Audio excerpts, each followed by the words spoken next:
Bonjour à toutes et à tous. Dans cette vidéo, nous allons parler des molécules. Une molécule, c'est quoi?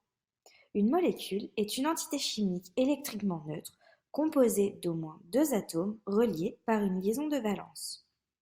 Prenons l'exemple du dioxygène. Le dioxygène est une molécule composée de deux atomes d'oxygène. Sa formule est O2 et le 2 est un indice. Pour représenter les molécules, on utilise le modèle de Lewis. Ce modèle explique la formation des liaisons au sein des molécules.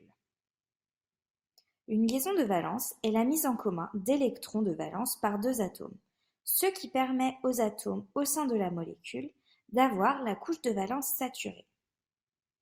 Il existe trois types de liaisons. La liaison simple, chaque atome met un électron en commun, elle est représentée par un trait plein. La liaison double, chaque atome met deux électrons en commun, elle est représentée par deux traits pleins l'un au-dessus de l'autre. Et la liaison triple, chaque atome met trois électrons en commun, elle est représentée par trois traits pleins les uns au-dessus des autres. Chaque liaison a une énergie. C'est ce que l'on appelle l'énergie de liaison. Cette valeur est égale à l'énergie nécessaire pour rompre cette liaison. Pour représenter une molécule sur le papier, on utilise le schéma de Lewis. Il indique les liaisons de valence, appelées les doublets liants, et les doublets non liants formés par les électrons qui ne participent pas aux liaisons de valence.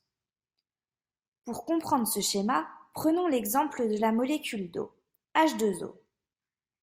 La configuration électronique de l'hydrogène, Z égale 1, est 1s1. Il a un électron de valence, il peut former donc un doublet liant. La configuration électronique de l'oxygène Z égale 8 est 1s2, 2s2, 2p4.